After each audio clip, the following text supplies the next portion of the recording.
কিছুদিন আগে আপনারা অনেকেই হয়তো দেখেছেন যে আমাদের বাড়িতে শ্রী শ্রী শান্তিমাতা এবং শ্রী শ্রী হরিচাঁদ ঠাকুরের প্রতিষ্ঠা হয়েছে।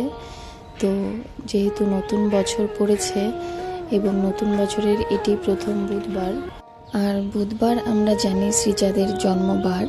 তো সেই জন্যই আজকে ঠাকুরকে ভোগ নিবেদন করা হয়েছে।